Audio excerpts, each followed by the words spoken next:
channel. So today we're going to be having a very quick session of a TED Talk. Okay, so we just want to quickly discuss a very pressing issue that has been amongst bakers of recent. We all know what the situation is out there in the market. We know how there has been a very upward increment in supplies that we buy for cake products and the likes of it. I'm aware a lot of we bakers are frustrated and confused as to how to even, most importantly, juggle these things out while still keeping in mind or getting worried on how to actually get clients or customers, as the case may be, to patronize us. Because at this point, this situation in question doesn't actually affect only bakers, it's like a general thing out there. So even some clients are not even willing to patronize, alright? Because unfortunately a lot of people have higher priorities than to buy a cake. So it makes it a bit more difficult to break even, basically. So I must tell you guys that first of all, this is we're all in this together and we are all feeling the heat, as the case may be. So I'm just here to chip in my own one or two, pieces of advice that that could actually help or just motivate you to try and just keep pushing. Number one point here is you cannot even try to give up, because this is just going to be a temporary phase.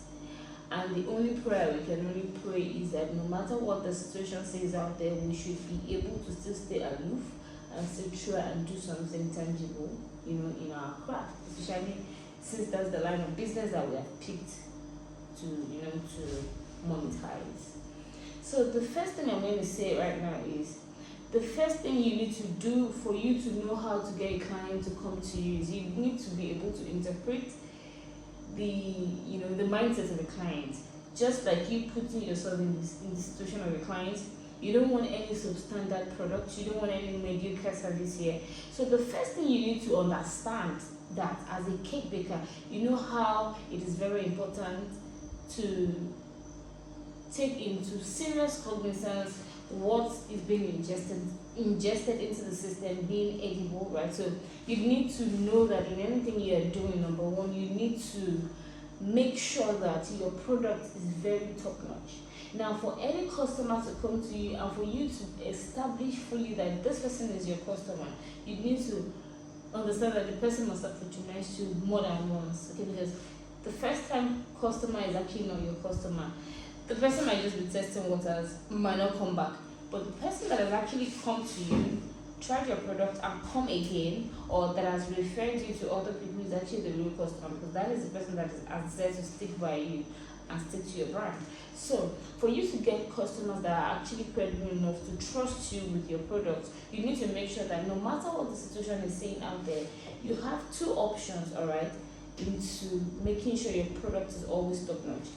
You can actually strike a balance, okay? So depending on the market situation out there, you don't need to actually charge skyrocketing prices at this time, because you don't want to push away your clients, you only want to draw them closer to you.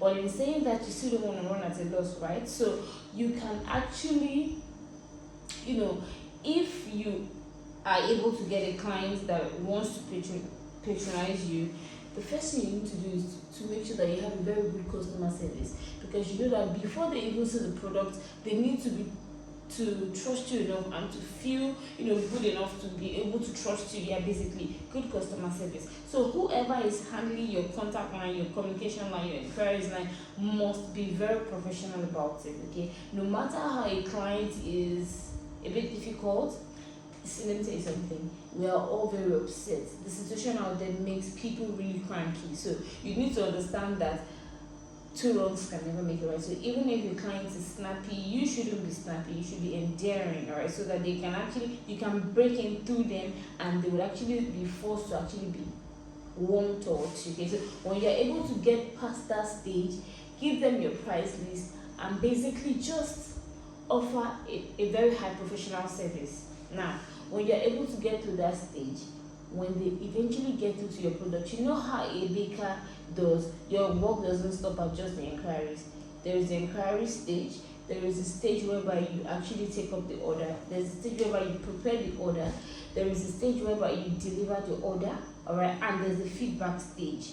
All these things have been put in very serious check. Okay, your product must be very top notch. No matter the situation out there, you must never try to use substandard materials or products or ingredients. You must never try to use the cheapest options because you want to generate more profit for yourself. Because trust me, there are some clients that know what's up. Okay, they know, and even if they don't let you know that they know. So for you being on the safer side, make sure you use only high quality ingredients. You can actually reflect this slightly in your prices, but trust me, if your product is good, no matter the price you call, okay, as long as they're trusting enough to patronize you, they will definitely enjoy it and come back.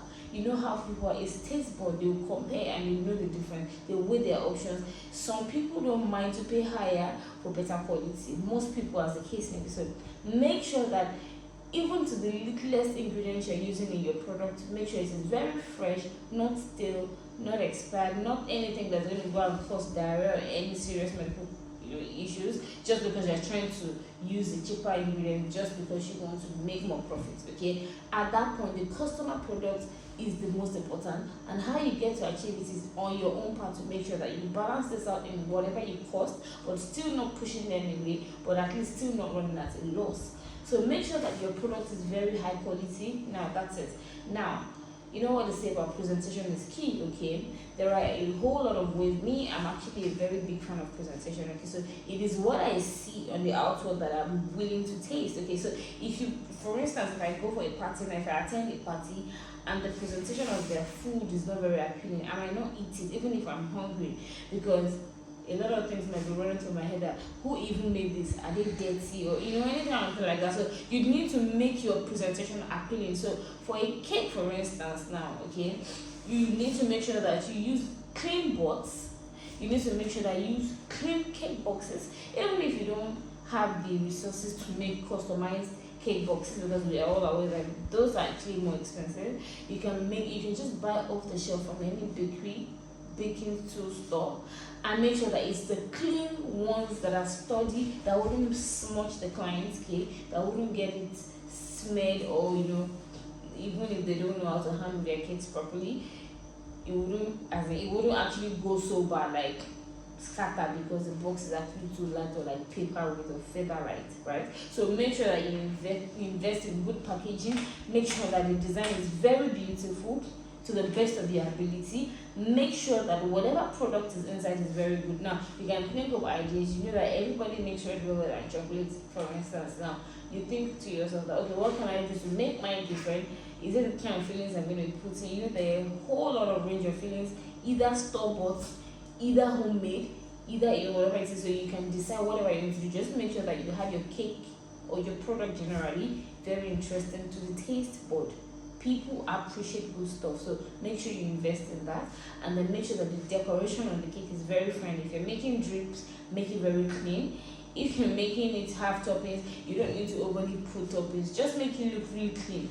And should, in case any client gives you a brief to follow strict to, also place a disclaimer on it. Don't be scared to lose a customer because you want to make the exact cake.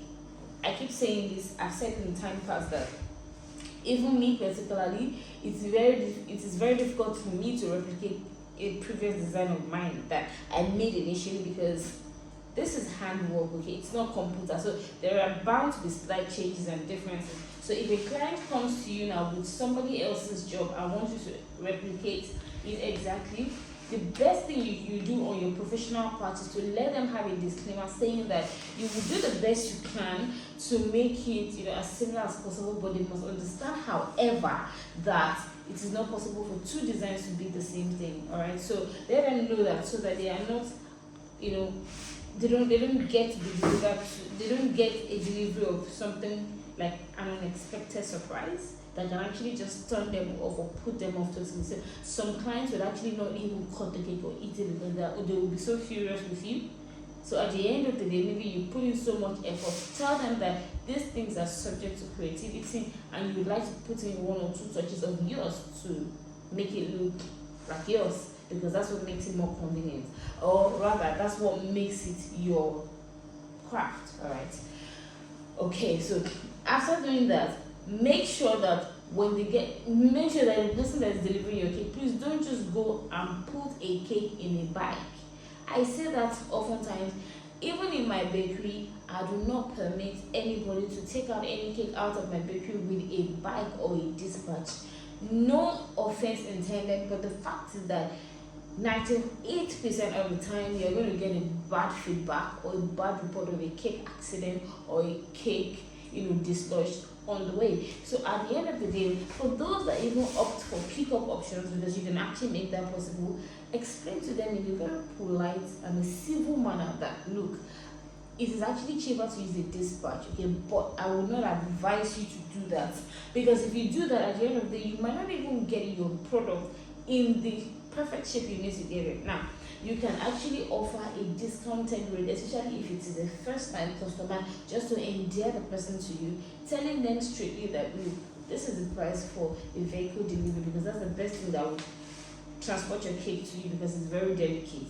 All right, so but in subsequent times, this is actually the original price, but I would like you to patronize also. I like you to have our product. I don't want the delivery to turn you off or to put you off or discourage you from patronizing us.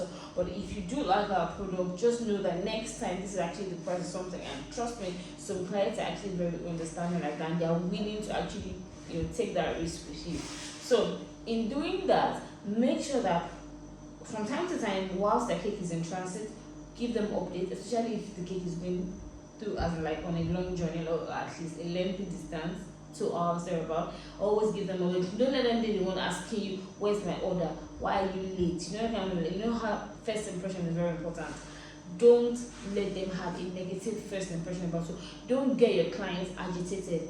Don't have that kind of nonchalant attitude that makes you feel that after all, they're keen to get to calm down now. It's not my fault, No matter how you know it's not your fault, probably the traffic situation or anything, always make sure that you are the calm one. Always make sure that you are the one actually piping low. And no matter what it is, always make sure that you are the one that is actually apologizing.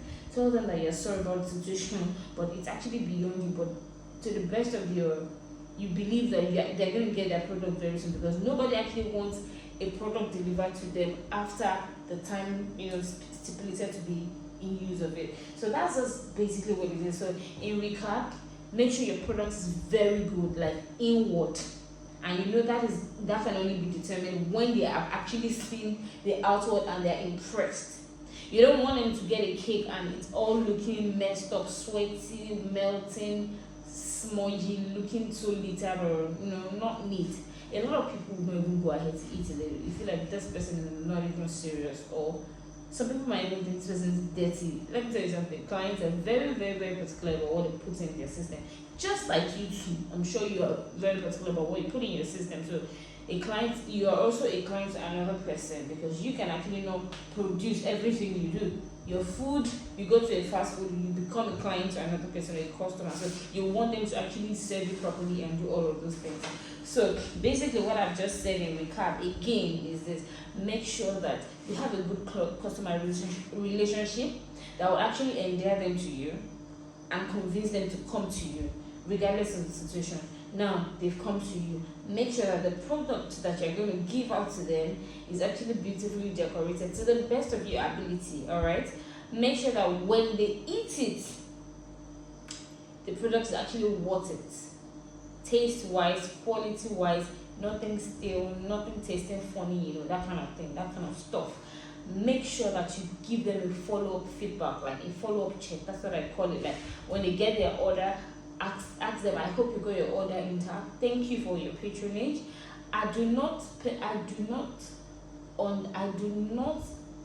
expect any baker or any entrepreneur, as the case may be, to have any kind of entitled attitude to anybody patronizing them. Always be polite enough to thank anybody that is actually patronizing you. All right, you can't say it's a product they're selling to me. It's a product. You're actually you are bringing your product to them and they are paying, right? So there's somebody doing the payment here, and that person has actually a higher advantage. The person can actually decide to take their money anywhere. So always have this thank you for your patronage. I'm not saying you should actually thank them, God will bless you. Just be very professional about it. Thank you so much for your patronage. We do hope you enjoy your order. We do hope that you're going to patronize us next time. Kindly drop your feedback and your referral and your observations and your reviews, and we'll be kind to take them. We would appreciate your referrals as well and your recommendations to your other friends and family members. Very, very simple and straight to the point. So always do that. Even if you don't have to put that on your box or stickers or anything, always tag that out to them. It makes them feel relevant, it makes them feel like you have them in mind, and it makes you feel very considerate and professional. So always do that, alright? I'm not telling you to keep telling them every day that when are you coming back to patronize us? I hope you like the order. Make it a once and for all thing. Once they are done, they have the discretion to come back to you, because whatever will make them come back to you is what you will have done in the initial stage. That is the customer service, the delivery, and the products that you're going to offer to them. Okay, and the follow-up is just a one-off thing, and once you do that, you actually seal it up nicely. And a lot of customers are like that. They stick to you no matter your hike, no matter your increase in your product price.